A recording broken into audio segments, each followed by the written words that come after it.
The wine is real. The conversations are even better. Welcome to Grapes and Debates. Joe, here we are. I think this is episode 123. That means, guys, 123 weeks of enjoying wine. Enjoying the podcast and having some great people and drinking some great wines. So 123 successive weeks? Correct. Really? Yeah. I was thinking that. No, congratulations. Yeah, well done. That's awesome. Thank you. Yeah. Thanks. So Joe Bates, my Hey, business everybody. partner. How are you? And we are on site in Jacksonville Beach. We have Doug and David. Doug, what is, tell us your whole name and what you do for Southern Coastal. Doug Singletary. I'm the sales director for Coastal Wine and Spirits for Northeast Florida, which is obviously a division of Southern Glacier's Wine and Spirits. And we've got David. Yeah. David Pearson. I am the president of Joseph Phelps Vineyards. Wow. That is like being the president of one of the most prestigious vineyards in the world. It's a good gig. Yeah. It's a good gig. I'm really very proud. How do you get that gig? Well, I've been in the wine business my whole life. Okay. Right. So I started as a winemaker back in the late 1980s. Okay. Went to UC Davis and moved into research. Then I got an MBA and I moved into marketing and management. I was very, very fortunate, my marketing years, to be the U.S. marketing manager for the wines of Baron Fleet de Rothschild, which is Chateau Mouton. Sure. Back in the day, Mouton Cadet, for those who remember. And then, I've just been very fortunate. I then worked for Robert Mondavi Winery. Wow. For a number of years. And after that, I was the CEO of Opus One Winery Okay. for about 16 and a half years. That's not a bad gig either. It was good. Yeah. That was a great time. And I was, again, having worked for the Rothschilds and the Mondavis, then going to Opus One, it was very comfortable, very exciting time. It was about 16 and a half years. And That's not a bad playlist. Those are some iconic It's- properties. I'm very, very honored and have worked with some of the finest winemakers and Yeah. some of the finest wine families in the business. Wow. In not too much detail, but in 2020, I started to work with another iconic gentleman named Bill Harlan. Yeah. And I started with Bill on September 1st, 2020. And then 3 weeks later, the fires came on September 27th, and the fires burned down 2/3 of Bill's property, Meadowood, in Napa Valley, Oh, yeah. his hotel. And once that property burned down, the work that Bill and I were imagining doing together was put on edit this out, was put on the back burner. And I spent about 2 years, I now say, in the wilderness. Right. I was unemployed for the first time since I was 15, and anyone of my particular age, it was the best experience of my life. Right. Because I wasn't, not there's anything wrong with it, I wasn't playing golf that day. I actually was take what you want. I worked on trying to buy my own winery in France for about 2 years. And I told people I was trying to find the quickest, most efficient way to lose all my money. Yep. Right. And buying a winery in France has to be top 5. Right. But through that experience, when I was in France, I was exposed to a new philosophy of farming that the French call agroecology, or permaculture, or polyculture. Americans call it regenerative farming. And when I saw that in France, I became convinced that it was not just a new way to farm, but it was fundamentally important to the way we do agriculture around the world. And I became committed to the idea that wherever I landed, whether it's the property I would buy in France or wherever I landed, I was going to do that kind of farming. And in September of 2022, LVMH, Moet Hennessy, purchased Joseph Phelps Vineyards. We got in touch in July of 23, and I began to work with Joseph Phelps Vineyards. I had this great experience, and I talked with them about bringing this philosophy of farming to Joseph Phelps. Moet Hennessy was completely supportive of it, and I've been there ever since, which is now just 3 years. But still, But that's it. So this is incredible. This is how I end up with Joseph Phelps. I feel, as I have in my other positions, honored to be responsible for the legacy that Joseph Phelps has created. Yeah. But excited about doing something new, because I think wineries have to do both. I was excited to attend a couple days ago. Joe and I went to Sawgrass and attended the Moet Hennessy tasting, and to see that Joseph Phelps, I didn't know about the Sauvignon Blanc. I thought that was awesome and drinking beautifully. And then I didn't know about the project, is it Freestone? It is Freestone. Freestone. That's exactly right. And have those wines. I was like, wow, Joseph Phelps is doing some I tasted good through stuff. a couple of those single vineyard Pinot Noirs that were just drinking fantastic. I think they're astounding. Absolutely beautiful. Joseph Phelps is known for Insignia, known for Joseph Phelps wines.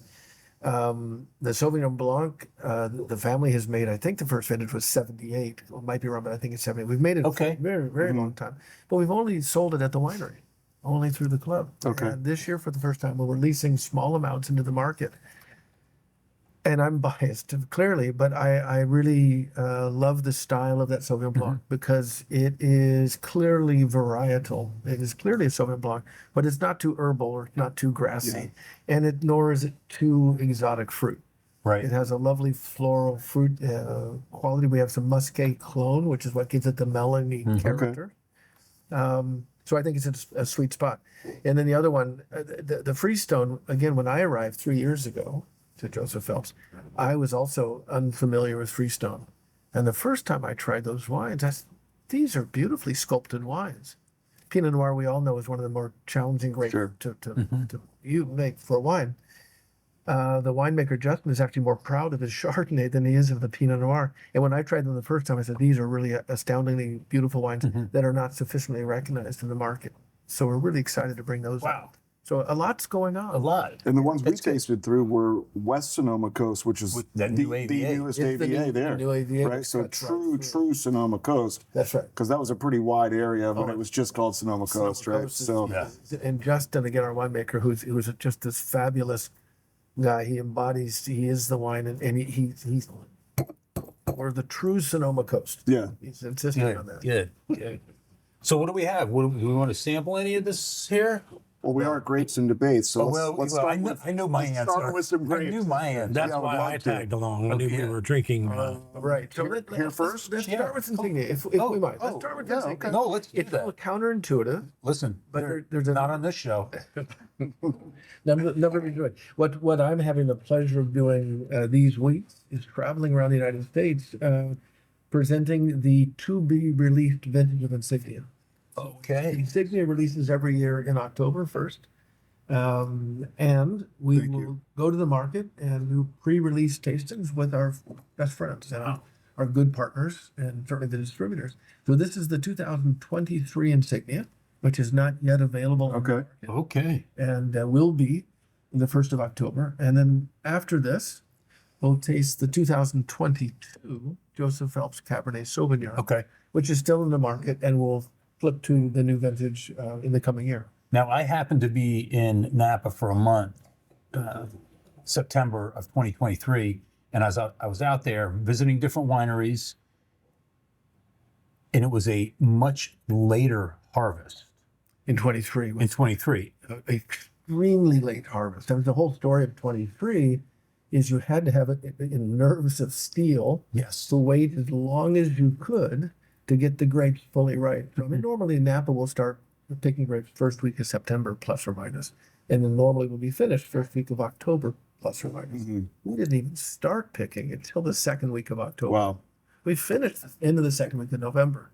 It's becoming, and I don't like the process, or it's almost becoming a mythic vintage. The reason I don't like it is because the Bordelais do this a lot, and I don't like hyperbole. This is an exceptional vintage Right. because most folks in Napa did wait. Many really good wines are coming out of the 23. And yet it was so hard. I mean, a lot of Yeah. great vintages like 12, 13, 16, you can sort of rattle them off, or sunny, warm 21. Sunny, warm, not autopilot, but easy vintages. They're great, but this was hard. There's something to be said for an imperfect I vintage that you somehow, again, with patience and understanding, allow to be great. 100%. They're all our babies. Right. But the babies that struggle harder and then succeed somehow have a more special place. That had to we be. were out there, and I want to say that it was the last week of September. We were there, and we were at Frogsley, and Rory Williams, who was just harvesting some Sauvignon Blancs, and it was the very end of September for that, and he was just saying, yeah, you know, we decided to do it this week, but they weren't ready for the cabs yet. No, Yeah. I mean, you just had, if you panicked, we got to a point where, based on the acres that we farm and the fruit we had to bring into the winery, that if we didn't start pretty soon, we wouldn't be able to handle on our daily capacity, handle all the fruit. Right. We got to the very, okay, let's start bringing it in.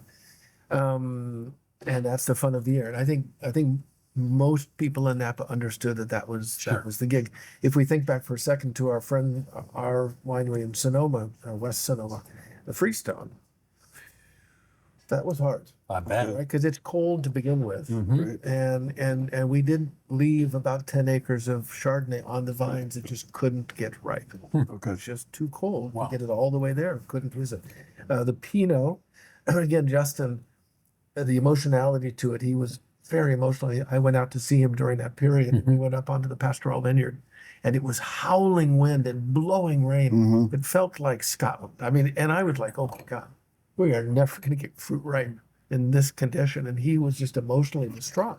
He said, I just don't know if I did everything that I could. I said, man, you've done everything. Right. And we got just enough heat to make these elegant, beautiful wines. Yeah. So that's the drum of winemaking. Sure. And sometimes it's fun to share that with people who enjoy wine, but maybe don't feel exactly all the drama that goes into it. That's What's pretty so nerve. what's the story behind Joseph Phelps Insignia? Yeah. I mean, this is, again, when you talk about iconic brands, this is right up there with Opus and, well, I think it Quintessa. Yeah. Yeah, it's the first of its kind. I mean, the Phelps family rightly takes great pride in the fact that Joe Phelps, who came to Napa Valley in the late 60s and early 70s, actually, to construct winery for other people. He made his fortune in the construction business. Yeah. Wonderfully affable, friendly, loved personality, who was great visionary, great entrepreneur, and he became impassioned. He had an epiphany that he wanted to build his own winery. So in 1972, he found a 640-acre property up at the northern part of St. Helena. I won't do too much detail, but it's a fascinating project. It was full of cows when Right. he showed up. He got rid of the cows, planted the vines. Probably pretty fertile ground then. They're nicely fertile. I mean, cows, if they're allowed to roam, are good for soil, Right. not bad. So very fertile property. And planted vines, built his winery in 73, and began making wine in 73. Side note, the first wine that he made that got critical acclaim, a gentleman named Robert Balzer Jr. was writing for the Los Angeles Times then. He was the Robert Parker of his day. Quite a character, actually. And for those who knew him, he's passed. He came in, he said that Joe's Johannesburg Riesling, they were making Johannesburg Riesling in Napa Really? in those days. Wow. They were trying a little bit of everything. And this Johannesburg Riesling that he made, Robert Balzer Jr. said, was the best Johannesburg Riesling that he had tasted from anywhere in the world. Well, Like, come on, really? I mean, anyway. So Joe, pretty high praise for a young winemaker, entrepreneur. first wine out the gate Right. and the best Riesling ever anywhere in the Right. world. Seemed like- Right. Anyway, that was Balzer said. Started well. And then the next year, Joe had, I always say the same thing, what I think is a very simple, doesn't feel like an enormous leap. His idea was that he would make a wine with a proprietary name so that every year thereafter, everyone would know that was the best wine he made. Seemed like a straightforward idea. The truth of the matter is no one in Napa had done that yet. Back then, the revolution Napa was bringing to the wine world was wines identified by their varietal, right? Because old world was Appalachian Yeah. origin. So, Robert Mondavi, Cabernet Sauvignon Reserve is how people were doing it. He said, no, I want a name. He came up with the name Insignia from his time in the Navy. He actually served in the Korean War. Insignia is a mark of distinction, class, or rank. And I do love telling the story. Evidently, he thought of that name while he was shaving. Not that that matters, except for it sort of leaves an image. Yeah. But what I love about wine is the intentionality, not a business construct. not a marketing consulting firm. Not that there's anything wrong with marketing consulting firms, but when it comes from your heart, it's different. So Insignia came from him. He said, I'm going to name the wine Insignia. And in 1974, he made the first blend of Bordeaux varietals with a proprietary name. And our friends at Opus did the same thing 5 years later. Yeah. So the first vintage of Opus was 79. Difference in Opus, of course, is there's two families. This is one family. Sure. And then Dominus followed thereafter. And the Phelps rightly took pride in the fact that they created the model of aspiring to make the very best wine. Wow. Okay. Under the thing. 53 years later, we've made Insignia every single year except for 2020 because of the fires in 2020. And it has become one of the pillar wines, one of the reasons, and there's many, but one of the reasons that Napa today is the way it is, thanks to this wine. And I think I understand that he wanted to do a Bordeaux style blend because he wanted to make the best wine every single year, regardless.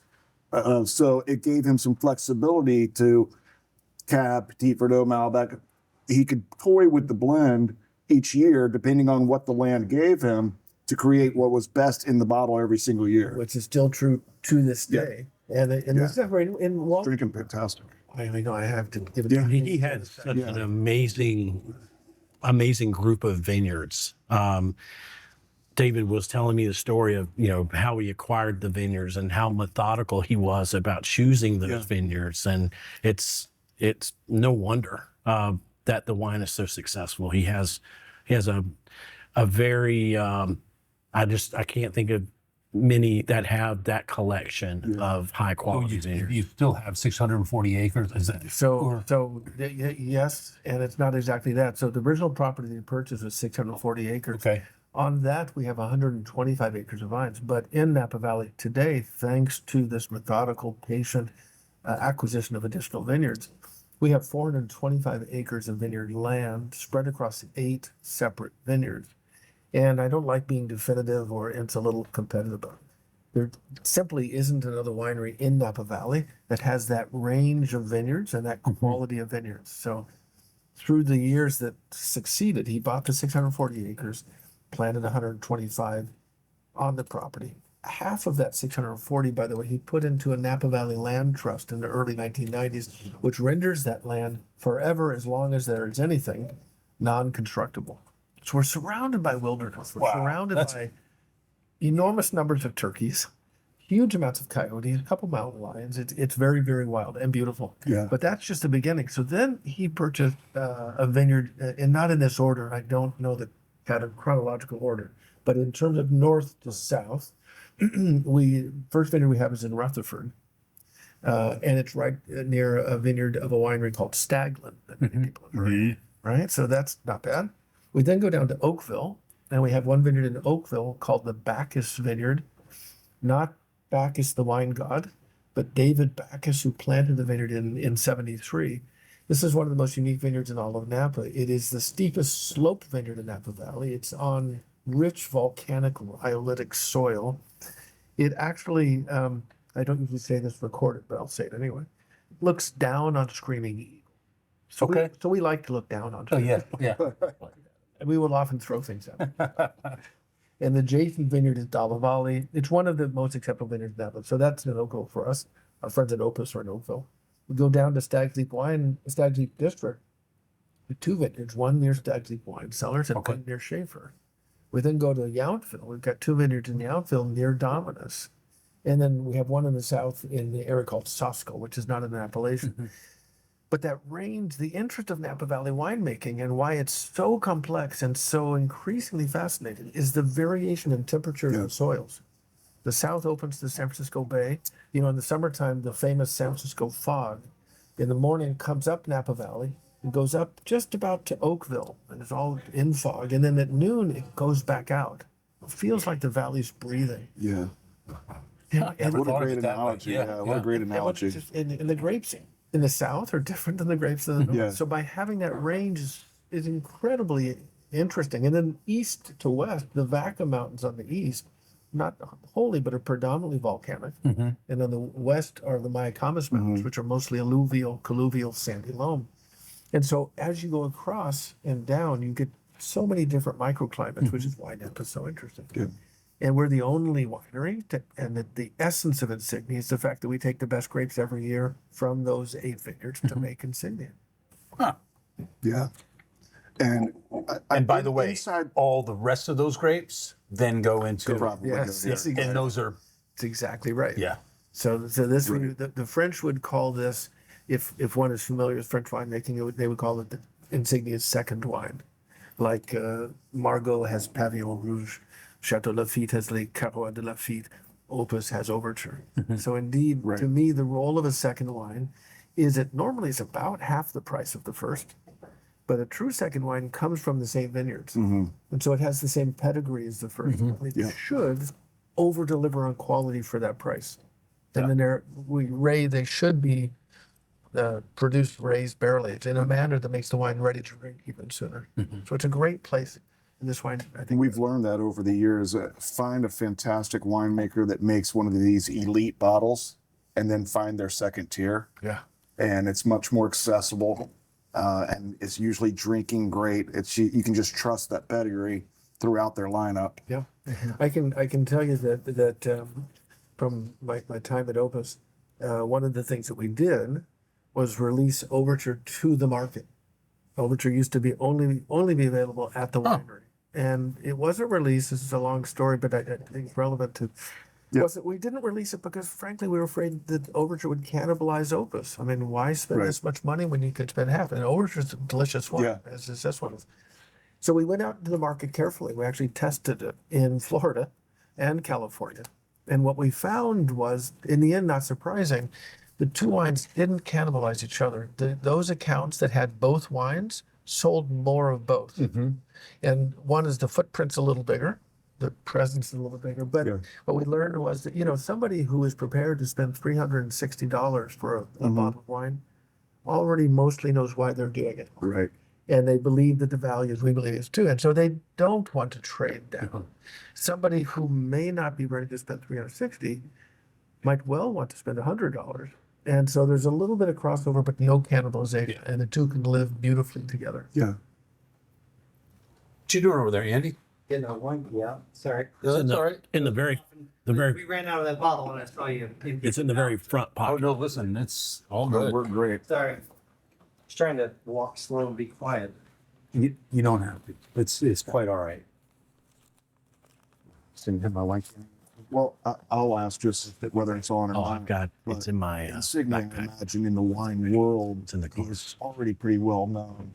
But in '05, when it hit the Wine Spectator, the front cover of Wine Spectator, is that really what launched it into the stratosphere? I think that's what we can confirm. Right. Okay. Validate as one of the stars. Sure. Okay. To be clear, maybe the critical apogee. Robert Parker was readily giving the wine 100 points. Wine Spectator said the 2002 vintage was the best of the year in the world. Yeah. And they had landed. Yeah. And I think it's, we've done vertical tastings. I've gone back to the 76. I Wow. haven't tried the 74. Tried the 76. The wines are aging beautifully, Really? seamlessly. And while it might have been a kind of, a PR apogee or wine critic apogee, because after '05, the Napa wines, there were so many of them. Such a really great time for Napa wines. The steady increase of quality of Insignia, I think is clear when you can try multiple vintages. And I think that Insignia has become more elegant, more nuanced, a little less powerful, which is, I think, a good trend for Napa overall. And I find the wines today to be elegant and compelling and beautiful without being overbearing. Yeah. I think that's exactly how I would describe that. Yeah. Yeah, it's fantastic. And I find some of these wineries, it feels like, are chasing a style that Robert Parker or one of the other names is going to like, where I feel like Insignia, all they're chasing is, let's make the best wine we can possibly make, get it in this bottle. And there's a few others like that. I think there's two schools. I mean, and there's a generalization, so it's a continuum, but there are two. Right. There are wines in Napa that want to be big, rich, bold, full-bodied, extractive wines that Robert Parker loved. And I wouldn't speak for anyone in particular, but sure, people understood if they could get 100 points from Parker back in those days, sales through the roof. Robert Parker is a fascinating story. I have two sides of the coin. I think he helped bring people to wine. He helped give people a handle, said, I'm going to buy this wine because of this score. And that's a good thing. But I think his influence was so strong that he tended to limit the expression. And I think we're healthier now with a broader range of critics and people talking about wine than we were then. But so those wines exist. And I met people through the years who I would meet, they would tell me, I love big wines. It's like, all right, great. You may not like this wine. Right. Yeah. And then there's no, not saying anything. This is plenty big. I think that this is, what you want is rich fullness without being heavy, without being clinging. A lot of these big wines, in my experience, people will drink 2/3 of the glass and then not even know why, but they'll stop drinking it. Right. Because the alcohol builds up, the tannins start to dry out, or at the very least, you start needing some water. Yeah. And if you need water to sort of balance the wine, that's how, and then it can fight with food versus marrying it seamlessly. So I think this is the direction where Napa, and many great wine producers, I think of Kathy Corsi, one of our favorites, and I think it's Spotswood, and Luke Marley. There's a number of them in our wines that are making wines of great elegance. Yeah. Sure. Now, since you brought up, kind of the industry as a whole, and we have Doug here who could probably talk a little bit about it. We're definitely experiencing kind of a contraction in. I think, was it $1 billion less in sales this last year? And I know that Southern just laid off 200, maybe 1% of their sales force. 1%, yes. And it was 226 people here locally. And in fact, we had a sales rep walk into us and visit us at a restaurant that we have under construction. And she says, I'm just happy I have my job with Coastal. Yeah. And, just the way that it came across. But we are in a kind of, I don't know, is it cyclical or? I would like to think so, but yeah, when we're talking about human beings here, that's the ripple effect of everything that's kind of going on in the world. I would like to think it's cyclical. Yeah, there are, outside challenges, whether it's geopolitical or just personal taste or young people not drinking or GLP-1s or all of the things that can go into people Marijuana, maybe trading, trading which way they go to get stimulation. And but they've been making wine for 3,000 years or more. 8,000. Thank you. So I was off by. Thousands of years. That's my opinion, but somebody in the industry, what are you hearing? Will be much more. I think it's tectonic. Tectonic meaning structural in a way. But I've been doing this now for 4 decades. Right. We've been through cycles. We've been through hard times. This is not that. Okay. In my opinion. Fundamentally because for the last 30 years or more, we have loved selling to boomers. We love our boomers. Right. Boomers love to buy 12 bottles and put them in their cellar. And they loved aging them. And we lived together. I was born in 1962. Some people after read that's the last year of the boomers. So I've told people I'm going to close the door on the way out. The boomers aren't coming back. It's not cyclical. No. My first week at Joseph Phelps, I got a call for some reason on my desk. So I still have a landline on my desk. Picked it up, said hello, and it was a gentleman who was wanting to resign from our wine club. We have a very nice, 9,000 people in a wine club. He was resigning, and I didn't know who to pass him to. I thought, I'll try to get you to the right person. But I said, do you mind if I ask you why you're resigning? He said he was 74 years old. He'd been in the club for 20 years. He loved Insignia, had more than he would ever be able to drink. Yeah, that's it. And he said that his doctor told him he should stop drinking wine. So he said, maybe I should stop buying it. Listen, can we get that guy's number? Right. Yeah, sure. I know. I've got it. I've got it. We'll call you. Right. We'll drink your Insignia. Yeah. Those wine lovers from the 80s and 90s are aging out. Yes. And we're not replacing them. I say terming out. Okay. Yes. Okay. They're terming out, but they're not coming back. We drink less when we're older. Yes. It was a great bubble. And on top of that, these gentlemen with these cellars, many of them are putting the wine back on the market. Right. So in a market where we already I have didn't even think about a market where we already have surplus production, all of a sudden people are saying, well, I can get the old Insignia that's popping up on this auction site or this site here. So this is something we have to go through and realize that the business a winery had with people of that age is going to diminish. And so then we turn our attention to 30, 40, and 50-year-olds, who then we get into they're living differently. They're drinking differently. Yeah. And we have to understand. not our, not the, Not all. Not our circle, but yeah. So not all of them.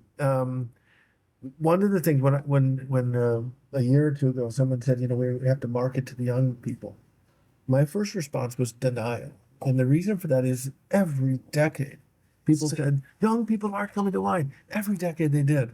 Right. They always have. They will. And I think that maybe this year, every year is unique, or I'm not sure. But some of them for sure will. And we've done a lot of wine dinners with 30-year-olds who love wine, Right. all in. But there does seem to be a fundamental difference when I speak with 30, 40-year-olds now, which is they seem to me to be much more focused in the moment, in the experience of the moment. And when I talk to them about laying a wine down for 10 years or 15 years, that's not happening. they don't care. Yeah.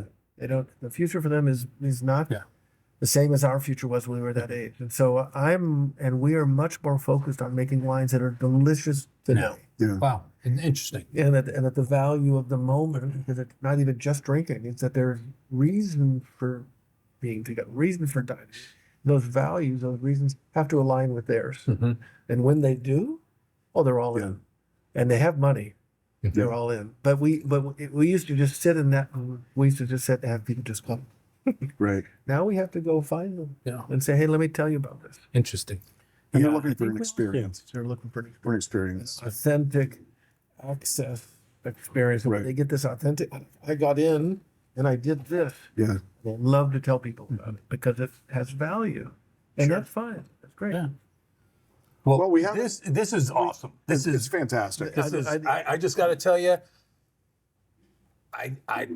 it's probably been, I don't know, 6 months since I've had Insignia, and I just think it's beautiful. It's drinking great. It really is. It's fantastic. And the reason I had it 6 months ago, Jim Salmon, I know you're going to listen to this. Boom. One of our dear friends is a big Insignia fan, Yeah. and Joseph Phelps Insignia. So Yeah, I think that as a young wine, the mouthfeel, the structure, the integration, the concentration, the line, and the length, the clean finish is great. So we're thrilled with it. Yeah, to be sure. it's certainly big enough, but it's balanced. Do you need a? Right. Do you want to dump? Yeah, It can be too big. He's got one right here. Yeah, you have to do that. Just Yeah. He had a long day. Yeah. Hey, listen, we don't. certain put on. Yeah. Well, while we've got time, let's move on to the Joseph Phelps Cab. Yeah. Can Go I? ahead, Joe. Yeah. Yeah. So we said earlier, the unique aspect of Joseph Phelps Cabernet Sauvignon, although it's labeled Cabernet Sauvignon, it too is a blend of Bordeaux varietals, varies slightly from year to year. Okay. Insignia is, and we said earlier, it is indeed Thank you. those grapes and those wine lots that are not initially blended into Insignia, and we take the remaining wine lots, do a second round of blending to create Joseph Phelps Cabernet Sauvignon. You remember the regulations in Napa? 75%. 75%. So we can put 25% of anything in there, still call it Right. Cabernet. So Joe, this label dates from the 70s. And when Joe was making this in the 70s, he wasn't thinking about this concept of a second. But for those people who really know wine well and know Chateau wines and Napa wines, when I say it's the second wine, they understand immediately what that means. Right. So for them, Right. that's what we tell them. The difference between these two, and again, this is the 22 vintage, so we're going to compare the two vintages side by side. But before we do that, the big difference in production is the barrel treatment. So Okay. Insignia is 20 months, 100% French oak, new French oak. Phelps Cabernet is 50% French and 50% American. And of that 50-50, half of that is new and half of that is once and twice used. So you've got a mixture of older, once and twice used French and American oak. And the total time in barrel is 16 months instead of 20. So we have a softer barrel contribution that makes the wine rounder, more fruit forward. And we have a You complexity. can get that on the nose right away. Yeah. Well, let me ask you this: when you said I understand. I thought I understood when they say when something is neutral oak, but you're saying Once and twice used. So you think of once or twice used. That's a little different, it's a softer tannin. So tannin, but it's not necessarily neutral. That's right. At that point. Okay. it takes somewhere between 5 to 7 years for oak to become neutral. There's X amount of oak tannins in the wood itself. It's extracted by the wine, and it's like this curve that goes like this. And so Okay. the first year you get the most extraction, and then it gets softer, softer, then it gets neutral. So the idea is to have some of that oak fullness, mid-palate complexity, but at a softer level. And not to skip around with the Sauvignon Blanc, do you age it in oak? 6 months, but a large punch of a 600-gallon large. So there's less influence. That's right. Okay. Yeah. Okay. But it does see oak. Not all Sauv Blanc It does. does. Okay. It does. Very, It very does see soft some mouth. oak, but It's actually fermented in the Didier Dagenau cigar barrel. A Didio Dagenau. Didier yeah, Dagenau. no, well, that's new to me, so I don't know what that is. The Sauvignon Blanc Silex from the Loire Valley. This is Yeah, no, we don't know much Loire about. Valley Silex producer who's actually passed away. His children have made one. Didier Dagenau, very famous producer of Sauvignon Blanc. Okay. And he made a barrel shape just himself, which more like it's a more oblong barrel versus the round classic Okay. barrel you think of. So Wow. Or a cigar shape. cigar shape. Oh. Exactly right. How about that? So there's that, and then in 6 months in a larger oak to give it a soft oak. Okay. Wow. Well, this is drinking fantastic as It is. well. So this one, so Same vintage? nope, I'm so- 22, 22, 22, 23. 23. 22, 23. We're drinking the 22. So this is the biggest impact, and then when we taste these and compare them, the oak is important. Is the vintage difference. So 23 we've talked about cold, long year. And, everyone talks about global warming and all this. It's not global warming. It's climate change, climate variation. We're getting just whiplash. Right. So the 22 vintage in Napa, incredible year because in the first week of September, when people were just getting ready to start picking, that first week of September, all week long, the temperature in Napa was 118 degrees. 118. I think we were out there. 23. No, 22. 22. I think we were in 22. Yeah. For some reason, I think because of the only reason I remember this, and I could have my dates wrong. Right. They had moved the No one fact checks. Bottle Shock concert, and we tried to go to it, and it was so effing hot. Right. Right? So, I mean, the thing is, 118, and I stopped and I was in Phoenix last week, and they said it was hot. I said, shut up. Yeah. Shut up. Until you guys hit 115, don't talk to me. Yeah. Right? I mean, 112 is Hot. Yes. hot. We had a 2015 vintage in Napa was a hot vintage. It was about 113. 118 is like off the chart. Yeah. It was just like, and I was sitting there, and in truth in advertising, full disclosure, I wasn't making wine that year. It was when I was That's at the oh, yeah, good. I was sitting at home literally saying, oh, those poor bastards. Right. I Right. was so thrilled not to have to Yeah. because I have a little garden at home, serious, but little. I had the hose on. I was trying my cherry tree locked. You couldn't stand outside. It was Saudi Arabia hot. Right. Yeah. And so any Napa wine from 20, the whites were picked before, but any wine from Napa from 22, the question to the producer is, did you pick before the heat or after? That's the only question. Yeah. If you pick before the heat and your grapes were ripe, well ripe, then you win. And the farming that we're doing now in Phelps and many people are doing in Napa has the intention of getting grapes to ripen sooner. But in 22, if you pick before the heat, you win. If you pick before the heat but your grapes were not ripe, you lose because your tannins are great and harsh. You don't get Right. wine. If you picked after the heat, then the question becomes only how did your vines handle the heat, Yeah. right? And well or not. And that's the question. So you're trying a wine that is picked after the heat. Okay. So they started the day the heat broke. I say they because I wasn't there, September 9th. And they picked rapidly, steadily to be done within the month of September. They brought this fruit in. A hot vintage like that, the berries become raisins. The raisins can do three things. It can give a character of cooked vegetables, cooked tomatoes, a cooked character. They can make wines very jammy, like some Australian wines. Sorry, guys. Like some Australian wines. And the sugar can raise the alcohol to a point where you get a medicinal sort of heat kick at the end. Those are sort of the three things you can come from hot vintage. What I love about this wine is To my tasting, it doesn't have any of those. No. It is dark fruit. It's It is. plums, Sure. it's blackberries. It's a ripe, Mhm. voluptuous, rich wine, but it still has some brightness. It still has definition. It doesn't become a little jammy, and it doesn't have a kick on the end. So I love what they did in what was a very challenging vintage. Wow. And So once that heat gets to a certain point, there's a rush to get those Yeah. off the vine. Yeah. 100%. 100%. I remember one year back in the 90s, and I said this morning, the drama of harvest really is picking the grapes at the optimal moment. And a week or two too early, you miss something. And if it's too hot or you wait a week or two too long, the sugar rises and you get more alcohol. One year in Mondavia, they called every Mondavia employee in Napa Valley, come quick, we need you to help pick, because they needed to get the fruit off Yeah. as fast as you could.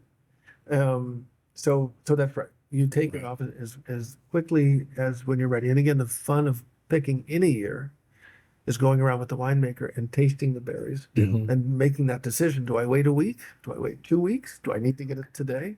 And I said this morning, the difference between good wine and great wine literally comes down to that decision. Yeah. How well does the winemaker say, you know what, I'll get this 3 weeks from now. If he or she is wrong, not too much sugar. If you get worried, pick too early, you get a little bit of dryness, harshness.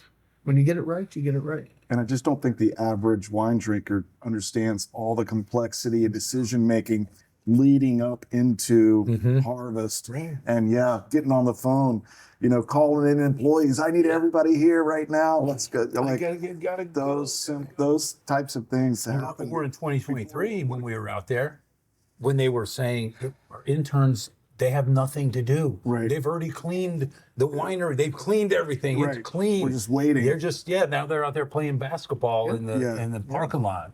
When Yeah. you get it right, when you get the go signal, you Yeah. go. And then sort of Yeah. we pick, like a lot of people do that, but we pick at 3 in the morning. So our guys, Yeah. they're 2:30 in the morning. We'll pick from 3 to 7, or from 2 to 7. The grapes show up at the winery ready for processing Wow. at 7 a.m. Yeah. And I formally invite you guys, and I guess whoever else is out. Okay. I love inviting people to come out during harvest time, because if Yeah. you want to feel that energy, you can. And when you come out, we'll take people out at 3 in the morning. And Okay. I tell them, that, honestly, the very best, most fun job in the wine business is picking grapes. Wow. For about 30 minutes. Yeah. Right. I was just about to say, be careful. You may find Like, okay, clippers. I might have a row in me. Yeah. I mean, it's magical because it's pitch black, and all you Yeah, hear is dark and the moon, light yeah. from the tractor lighting what's being picked, and all you hear is, which is our team picking faster than you, Yeah. Yeah. Much. and they're picking, and it's like Easter. Oh, here's a cluster, and you get it in your basket, and you put it, and you're part of the village. And then after 30 minutes, we go and get some hot chocolate, croissants, and enjoy that. But And let them do what they do. and Yeah. the other fun thing to do, which is a little harder to bring people into, but I still like to think we can, is the process of tasting the berries. Yeah. Every morning at early in the morning, Ryan will walk up and down the rows with the team, the vineyard manager, and I'll do it when I'm there because I like to do it and be part of it. And you pick a single berry, and this is how you figure out, you don't do it by analysis, you do it by sensory perception. You taste the berry, you chew the skin, and people know this from plums. If you have a plum that's unripe, the skin is bitter and you spit out the skin. The same as grapes. If the skin is chewy and bitter, it's not ready yet.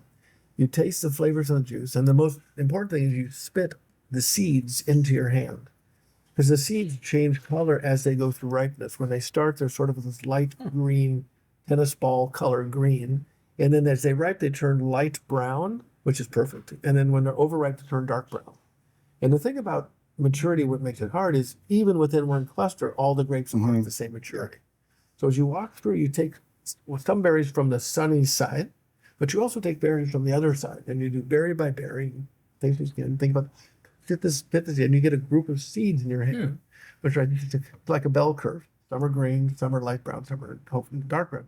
And when everyone gets to the end of the row, everyone puts their hands out like this, and you start looking at everybody's hands and looking at the colors, and then people talk. And they go, well, I got this, the skins are like this. The winemaker has to listen to the group and then make the decision. The vineyard manager will say, right, I irrigated, I put some water on here, and they get all the information in one place, and he goes, okay, we'll do this today, or we'll do this next week. And that moment, right or wrong is what makes the wine Defines. great or good. And they're doing that in every vineyard, in every single lot in every vineyard. That's right. Sometimes in every single row in Yeah. every vineyard. Because he'll say, let's take Yeah. these 2 rows and come back next week for these 2 rows. Yeah. And, you know, with 8 vineyards up and down the valley, they're, I think, up and down the valley checking this stuff. A little easier when the vineyards are concentrated in Right. one area. But Yeah, how neat. Yeah. that's the fun of it. That's the Well, listen, that's awesome. I mean, all of this information Yeah. for our listeners, Love it. for all of our guests to hear that about what Joseph Phelps is doing, what Insignia is all about, the new project you have going. We're excited. We're excited to bring this to our guests, and Thank you. we look forward to the allocation of Insignia. Yeah. Thank you for all of When them. we get the card and we have to. You have to scan it in. That's coming up in about 5 minutes. Oh, yeah. Okay. All right. You know, for the listeners, just to say this one thing to add to what you were saying, I think that today, particularly in Napa, but you can see in Bordeaux as well, the holy grail of wines is to make a wine that when it's young, this is as baby as it can be. It is. And 20 years ago, if Baroness Philippine de Rothschild were here and we opened the cork, she would call it infanticide, killing babies. You know, and the mindset was you cannot drink wines when they're young; they have to age. And many of those wines, you did have to wait Yeah. for the tannins to soften, and you were fine. Today, it doesn't work that way. You know, we said earlier, people are drinking wines for the moment. They're not delaying wines. Absolutely. And so we need to make wines.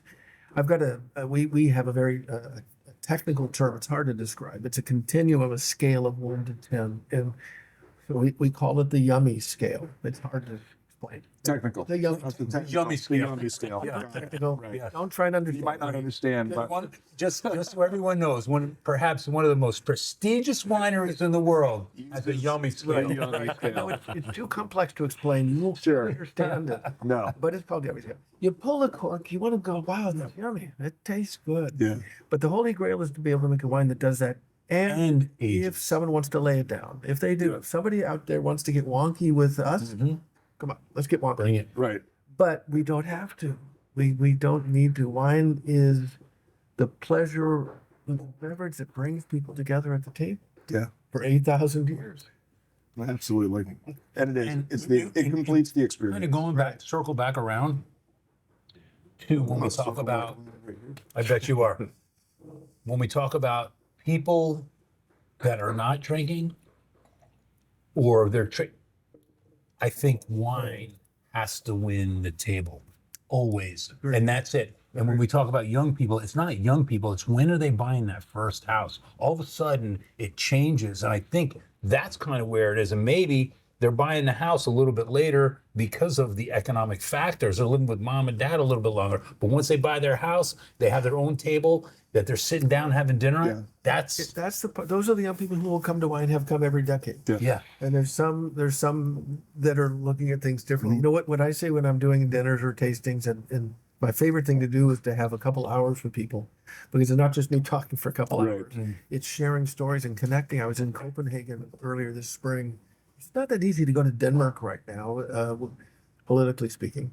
And at the end of the dinner, we're all hugging, literally hugging. Yeah. Right. Right. And what I say to people is, at some point, I say, look, before COVID, but after COVID, we all feel disconnected. Yeah. And people nod. They say, and I say, you know what? I just don't know anything better to bring people together Then than sitting at a table with a glass of red wine and a really good piece of bread. sure. And everyone goes, right, that's it. And in a very small, humble way, but important way, this is the role that wine can play. Someone mentioned gummy bears, marijuana, and different forms of cocktails, all that. 100%. That's happening. I used to drink a glass of red wine for $10 a glass or something. Maybe that's less interesting than to have a gummy bear or a cocktail, maybe. But someone who understands and would pay for $360 for a bottle of wine are not going to say, no, I think I'll do the gummy bear. No.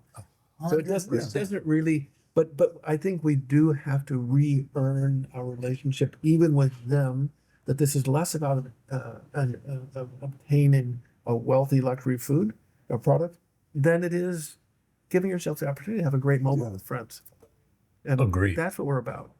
And I love that. Yeah. If we had one marketing term, it would be in a very fancy font, the word reconnect, period. Yeah. Boom.